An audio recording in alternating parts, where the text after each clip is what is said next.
개표 과정에 직접 참가하면서 느낀 소회를 정리하고 있습니다. 느낀 소회를. 그렇기 때문에 훨씬 더 현장감이 있는데 그동안 펼쳐왔던 이야기하고 상당히 여러분들 일맥상통하기 때문에 현장 경험을 갖고 계시는 분이 어떻게 지금 현재 4월 10일 총선을 대비해야 되는가라는 문제에 대해서 상세하게 이런 정리를 했기 때문에 여러분들 한번 같이 박정철이라는 분입니다. 아주 그림이 페이스북 그림이 좋아가지고 이렇게 참 한겨울이 계속되지만 또 봄이 오지 않습니까? 그러니까 우리는 봄을 가슴에 안고 머리에 그리면서 이렇게 가야 되는 거죠. 선거 문제도 지금은 이렇게 한겨울처럼 보이지만 공의와 정의라는 것이 살아 숨쉬는 것이 세상이니까 언젠가 정의를 짓밟고 공의를 쓰레기통에 던졌던 자들이 매도되고 단죄되는 그런 날들이 올 것이라는 그런 신념을 가지고 계속 전진해야 되는 거죠. 그리고 이제는 모든 것이 거의 완벽한 정도로 이렇게 밝혀지고 있는 상태이기 때문에 범죄자들이 결국은 굴복하게 될 것이다 이렇게 생각을 가지고 나가야 될 겁니다. 자, 이분이 여러분들 개표에 참여하고 나서 남긴 글을 한번 보시기 바랍니다.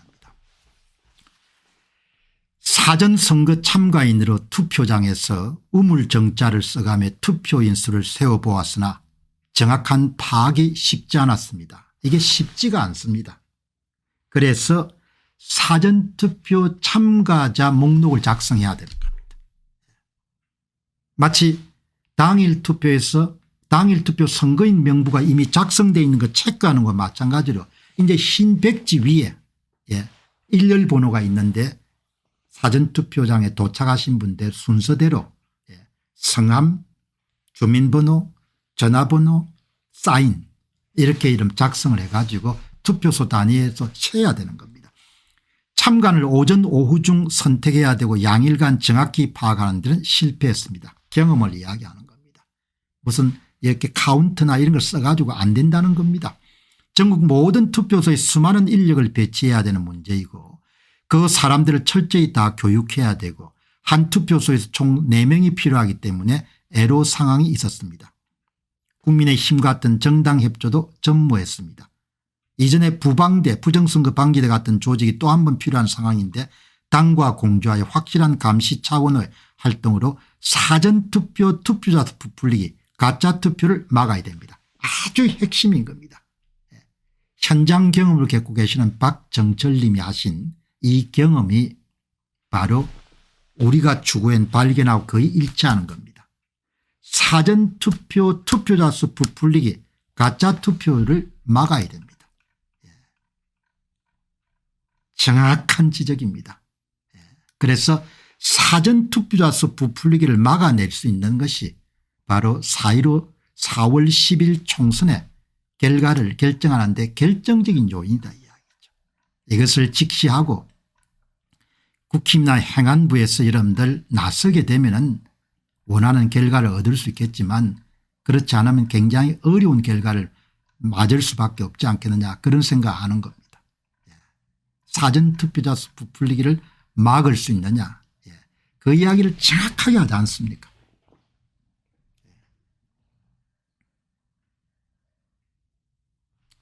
여기 보시게 되면은 동시 시청자 수가 거의 안 늘죠. 이걸 다 블락을 해가지고 못 보게 그렇게 만드니까 기가 찬 세상입니다.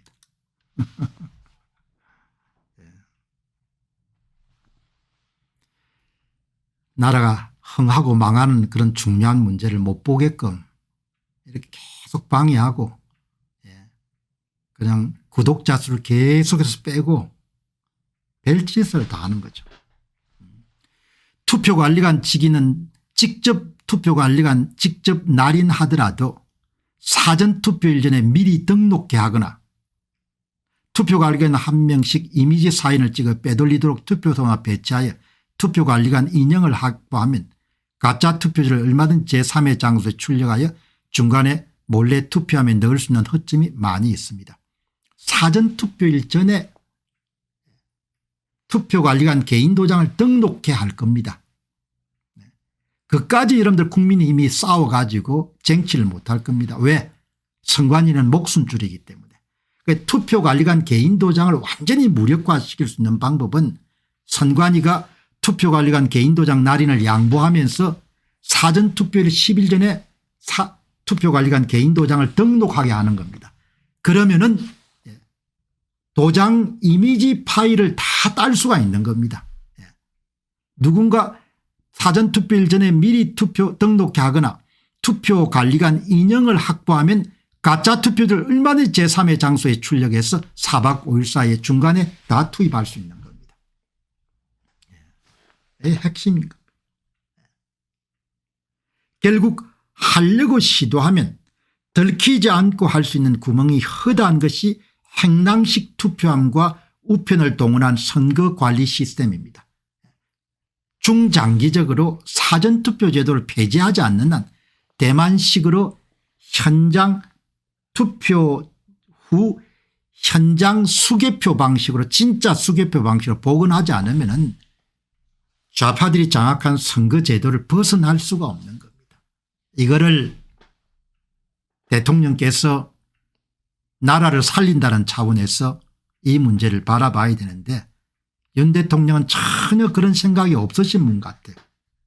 무슨 생각하고 대통령직을 하는데 난 이해를 할 수가 없습니다. 그런데 어떻든 대통령 지금 하고 있으니까 무슨 뭐 민생 뭐 이런 게 하고 다닐 때 저 양반이 저기서 민생이라고 뭘 하고 있나 이런 생각이 들긴 하지만 어쨌든 뭐 옆에 사람들 박수 치고 하니까 뭐 그런가 보다 생각하는 거죠. 구멍이 허다한 것이 행랑식 투표함과 우편을 동원한 선거관리 시스템입니다.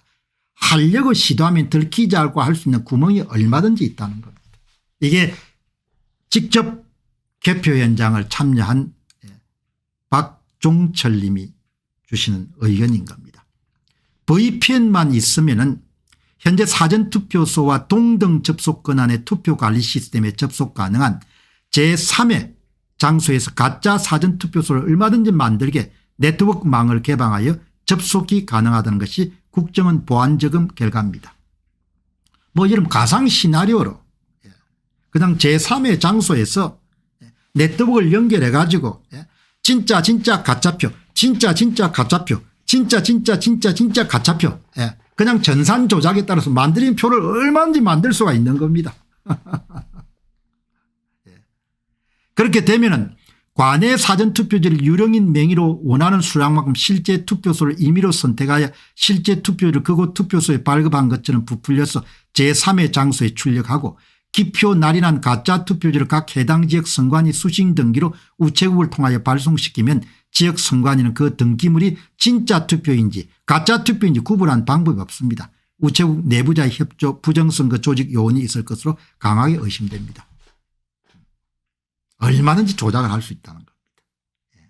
이 내용을 직접 참여하신 박정철 님이 주셨기 때문에 문장은 길지 않지만 대단히 여러분들 핵심적인 사안을 이야기하고 있는 겁니다. 위조 투표지 생산을 막을 수 없으면 대한민국을 여러분 지키는 것은 어려운 겁니다. 그래서 한동훈 씨가 똑똑하긴 한데 똑똑함이라는 것이 그렇게 사악함을 이길 수가 없는 겁니다. 이게 지금 한국의 희극이자 비극인 거죠.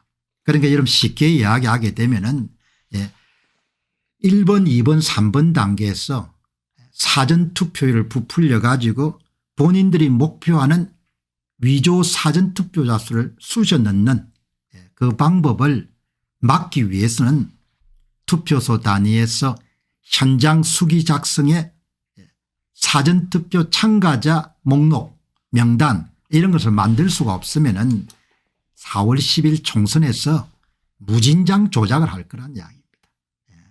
그게 뭐 앞에서도 말씀드렸지만 이 내용은 이 그래프 한 장 이게 너무나 뼈아픈 그래프인 겁니다. 10월 11일 강서구청장 보궐선거에서 37,771표를 쑤셔 넣어준 겁니다. 그게 전산 조작을 해서 표를 부풀리고 그다음에 뭐죠 위조 투표지를 투입하고 그걸 한 겁니다. 했기 때문에 이렇게 뭐죠 100장당 2022년 강서구청장 보궐선거를 49장의 여러분들 사전투표제가 나왔지만 10월 11일 강서구청장 보궐선거는 87장 88장 정도의 여러분들 사전투표제가 나옵니다. 표를 쑤셔 넣어줬습니까? 그래서 뭡니까? 이렇게 이 사람들이 사전투표를 어마어마하게 뻥튀기 한 겁니다.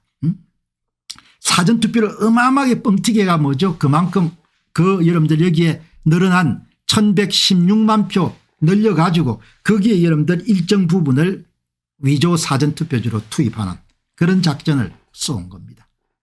그러니까 거듭 말씀드리면 사전투표조 다 부풀리기를 막아낼 수 있는가, 이거를 막아낼 수가 없으면은 그러면은 뭐 그냥 4월 10일 총선은 한동훈 씨의 사전투표자 수 사전투표관리관 개인도장 날인 발언 이전에 그런 주장에 뭐 하나도 여러분들 결론은 달라진 게 없다, 이렇게 보시면 좋겠습니다.